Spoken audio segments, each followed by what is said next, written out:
Hello મિત્રો, સ્વાગત છે તમારું ફરી એક આજના વિડીયોની અંદર। મિત્રો, આજના આ વિડીયોની અંદર આપણે પીએમ કિસાન સન્માન નિધિ યોજનાના 21મા હપ્તા વિશે વાત કરવાના છીએ। આગામી 7મા નોરતાના દિવસે આપણો પીએમ કિસાન સન્માન નિધિ યોજનાનો 21મો હપ્તો તમામ ખેડૂતોના બેંક ખાતામાં જમા કરવામાં આવશે। સાથે વાત કરીએ તો 28/9/2025 ફાઇનલ તારીખ જાહેર કરવામાં આવી છે અને આ વખતે 10,000 રૂપિયાનો હપ્તો મળવાનો છે।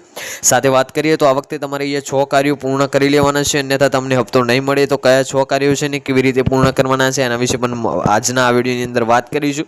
અને સાથે વાત કરીએ તો હપ્તો મેળવવો હોય તો તમારે જે છે જલ્દી ડીબીટીનું કાર્ય પૂર્ણ કરવું પડશે। ડીબીટી શું છે અને કેવી રીતે પૂર્ણ કરવાનું છે એના વિશે પણ વાત કરીશું।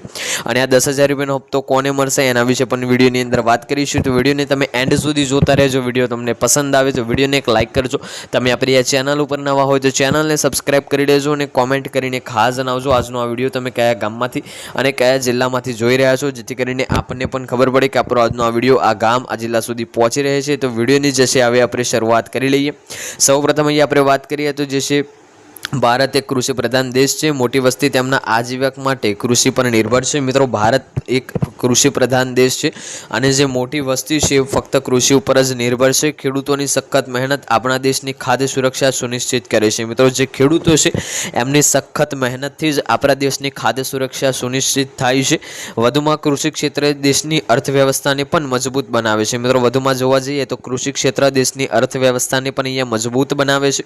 જો કે સ્વાતંત્રતા પછી દેશના લાખો ખેડૂતો નાણાકીય મુશ્કેલીઓ, સંસાધનોનો અભાવ અને ખેતી ખર્ચમાં વધારો જેથી સમસ્યાઓનો સામનો કરી રહ્યા છે। મિત્રો, જે સ્વતંત્રતા પછી આઝાદી પછી જોવા જઈએ તો દેશના લાખો ને કરોડો ખેડૂતો નાણાકીયની મુશ્કેલીમાં છે, એટલે કે પૈસાની તંગીમાં છે। વાત કરીએ તો સંશોધનનો જે અભાવ થઈ રહ્યો છે અને ખેતીના ખર્ચમાં વધારો જેવી સમસ્યાઓથી જે છે ખેડૂતો દેવાનો સામનો કરી રહ્યા છે। વાત કરીએ હવે આગળ તો આ સમસ્યાના ઉકેલ માટે ભારત સરકાર અનેક ઉત્તમ યોજનાઓ જે છે અમલમાં મૂકી રહી છે। મિત્રો, આ જે સમસ્યાઓ છે એ સમસ્યાઓનો જલ્દી ઉકેલ માટે જે છે ભારત સરકાર દ્વારા ઉત્તમ અને જે છે ગુણવત્તાકારી યોજનાઓ અમલમાં મૂકવામાં આવી રહી છે।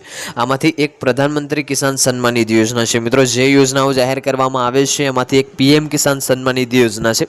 આ યોજના હેઠળ ભારત સરકાર ખેડૂતને વાર્ષિક જે છે 6,000 રૂપિયાની નાણાકીય સહાય પૂરી પાડે છે અને દરેક હપ્તો 2,000 રકમનો હોય છે। મિત્રો, આ યોજના અંતર્ગત જે વાર્ષિક સહાય છે 6,000 રૂપિયાની મળતી હોય છે અને આ વખતે તમે કોમેન્ટ કરીને ખાસ જણાવજો કે આ સહાયની રકમને વધારો કરવામાં આવે કે ના આવે। અને સાથે વાત કરીએ તો દર જે છે 4 મહિને એક હપ્તો જાહેર કરવામાં આવે છે અને 2,000ની સહાય ખેડૂતને આપવામાં આવે છે અને આવા વર્ષની અંદર 3 હપ્તા જાહેર કરવામાં આવે છે। એટલે કે જોવા જઈએ તો 6,000 રૂપિયાની આર્થિક સહાય ખેડૂતોને અહીંયા જે છે પીએમ કિસાન યોજના અંતર્ગત વર્ષની અંદર જે છે મળવાપાત્ર રહેતી હોય છે। વાત કરીએ હવે આગળ તો કેન્દ્ર સરકારે જે છે 2 ઓગસ્ટ 2025ના રોજ 20મો હપ્તો જાહેર કર્યો હતો। તમને ખબર હશે કે કેન્દ્ર સરકાર દ્વારા પીએમ કિસાન સન્માન નિધિ યોજનાનો જે છે 20મો હપ્તો 2 ઓગસ્ટના રોજ જાહેર કરવામાં આવ્યો હતો। આ સમયગાળા દરમિયાન ડીબીટી દ્વારા દેશભરના 9 કરોડથી વધુ ખેડૂતોના બેંક ખાતામાં 2,000ની રકમ જે છે જમા કરવામાં આવી હતી। વાત કરીએ જો છે 9 કરોડથી પણ વધારે ખેડૂતો મિત્રોને યા ડીબીટીના માધ્યમથી જે છે આ રકમ મળી હતી। ડાયરેક્ટ બેંક ટ્રાન્સફર ડીબીટીનું ફૂલ ફોર્મ એ હોય છે।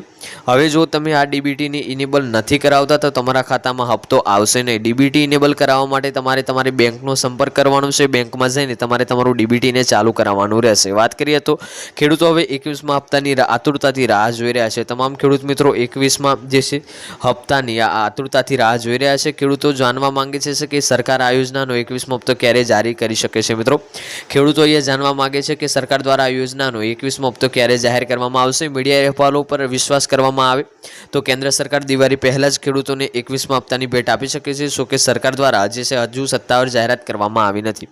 અહીંયા જે મીડિયા રિપોર્ટ્સ એના ઉપર જોવા જઈએ તો જે છે દિવાળી પહેલા જ આપણને આપણા હપ્તાની ભેટ મળી શકે છે। શું પતિ અને પત્ની બંને આ યોજનાનો લાભ મેળવી શકે છે? તો ઘણા ખેડૂતો વારંવાર પ્રશ્ન પૂછતા હોય છે કે શું પતિ પત્ની એકસાથે અરજી કરી શકે છે અને આ યોજનાનો લાભ મેળવી શકે છે? તો પીએમ કિસાન સન્માન નિધિ યોજના નિયમો અનુસાર પરિવારના ફક્ત એ જ સભ્ય આ યોજનાનો લાભ મેળવી શકે છે। જો કે એક પરિવારમાંથી એક કરતાં વધુ વ્યક્તિઓ આ યોજના માટે અરજી કરે છે તો તેમને અરજી નામંજૂર થઈ શકે છે। આ કારણોસર પતિ પત્ની તેમને જે છે પીએમ કિસાન સન્માન નિધિ યોજનાનો લાભ જે છે એક સાથે મેળવી શકતા નથી। એટલે કે પતિ અને પત્ની બંને આ યોજનાનો લાભ એક સાથે મેળવી શકતા નથી। આ તો આજનો આ વિડીયો આપણે પૂર્ણ કરીએ છીએ। અને સાથે વાત કરીએ તો જે ડીબીટીનું કાર્ય છે તમે તમારી બેંકમાંથી પૂર્ણ કરજો અને સાથે જે 6 કાર્યો છે જેમ કે પીએમ કિસાન સન્માન નિધિ યોજનાના 6 કાર્યો KYC, Aadhaar bank account seeding, land seeding, farmer ID card, જમીન વેરિફિકેશન ને ડીબીટી આ 6 કાર્યો તમારે પૂર્ણ કરવાના રહેશે। તો આજનો આ વિડીયો આપણે પૂર્ણ કરીએ છીએ। વિડીયો તમને પસંદ આવ્યો હોય તો વિડીયોને એક લાઇક કરી દેજો અને કોમેન્ટ કરીને ખાસ જણાવજો આજનો આ વિડીયો તમને કેવો લાગ્યો. મળીશું આગળના વિડીયોમાં. ત્યાં સુધી જય ભારત, જય હિન્દ.